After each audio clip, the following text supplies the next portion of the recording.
In 2017, almost nobody had heard of Luckin Coffee. Just 2 years later, it was being called the company that could defeat Starbucks. Investors poured money into it. Customers downloaded its app by the millions.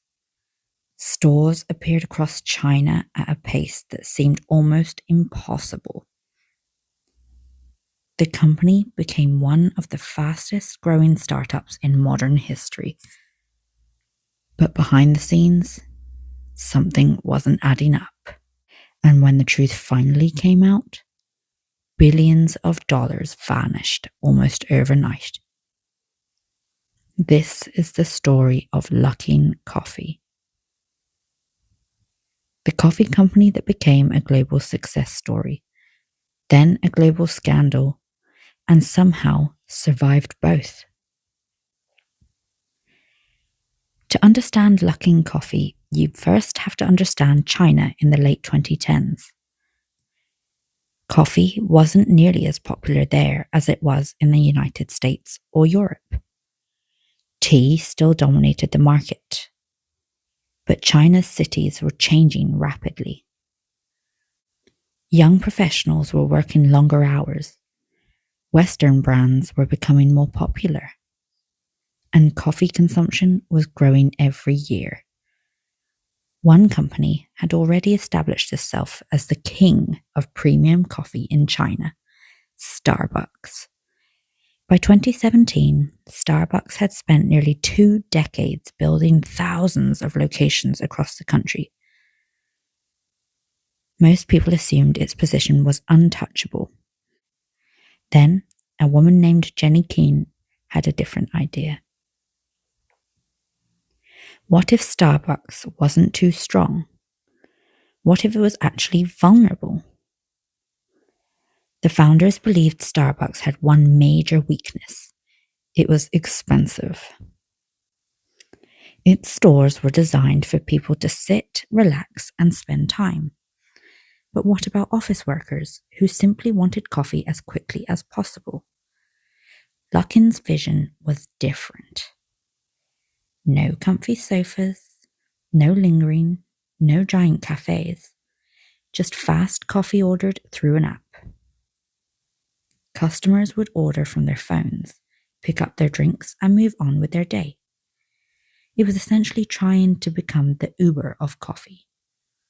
The goal wasn't just to compete with Starbucks.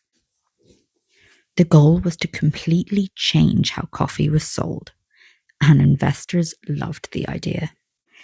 What happened next was extraordinary. Luckin expanded at a pace that shocked the business world. Stores opened everywhere, shopping centres, office districts, transit hubs. New locations seemed to appear almost overnight. But the company wasn't relying on traditional advertising. Instead, it focused on discounts, massive discounts.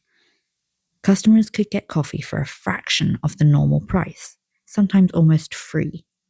The strategy was simple: lose money today, capture customers, make profits later.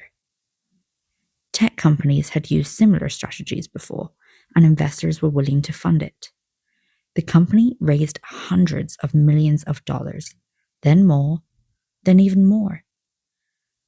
By 2019, Luckin had thousands of locations. It had actually surpassed Starbucks in total store count within China. Just think about that. A company founded just 2 years earlier had managed to build more locations than a global giant that had spent decades establishing itself. The media couldn't get enough of the story. Investors couldn't get enough of the story. The company's valuation soared into the billions. Everything seemed to be working, at least on the surface. As Luckin grew, some people started asking questions. The company's growth wasn't just impressive, it seemed almost unbelievable. Customer numbers were exploding, sales were skyrocketing, store expansion was happening at record speed. For some analysts, the numbers looked suspiciously perfect. Then, in early 2020, a research firm released a report that would change everything. The report claimed that Luckin's sale figures had been exaggerated. Investors alleged that the company was reporting far more business activity than was actually taking place. The accusations were explosive. At first, Luckin denied the claims. The company publicly rejected the allegations. But investors were nervous. And once questions about trust begin, confidence can disappear very quickly. Then came the announcement. An internal investigation found that employees had fabricated hundreds of millions of dollars worth of transactions. Suddenly, one of the most exciting startup stories in the world became one of the biggest corporate scandals in recent memory. The market reaction was brutal. Luckin's stock price collapsed. Billions of dollars in value disappeared. Investors who had once viewed the company as the future of coffee suddenly wanted nothing to do with it. Executives lost their positions. Regulators became involved. The company was eventually removed from the Nasdaq stock exchange. For many observers, the story seemed over. This was usually the part where the company disappears. The scandal had damaged its reputation. Investors were furious. The company's credibility had been shattered. And yet, something unusual happened. Customers kept buying coffee. Even as headlines filled newspapers around the world, people in China continued visiting Luckin's stores. Many customers didn't care about stock prices. They cared about convenience. They cared about affordable coffee. And they liked the product. That would become a crucial detail. Most people assumed Luckin was finished. But the company had one thing working in its favor. The underlying business still had potential. The scandal was real. The damage was real. But people still wanted coffee. The company restructured. Leadership changed. Operations were rebuilt. And slowly, Luckin began repairing its reputation. Then, something surprising happened. The business started growing again. Store numbers increased, sales recovered, customers returned.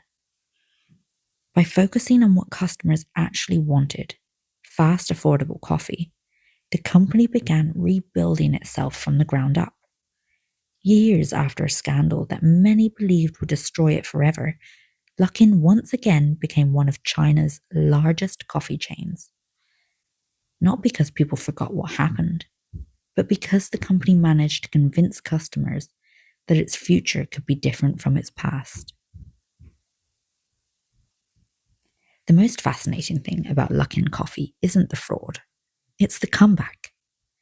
We've seen companies rise before, we've seen companies collapse before, but it's much rarer to see a company experience both in such a short period of time. Luckin's story is ultimately about ambition. A startup that wanted to challenge a giant. A company that grew faster than almost anyone thought possible. A scandal that nearly destroyed everything. And a recovery that few people expected. Whether you see it as a cautionary tale or a redemption story probably depends on which part of the journey stands out most to you. But one thing is certain. The story of Luckin Coffee is proof that in business, success can arrive incredibly quickly and disappear just as fast.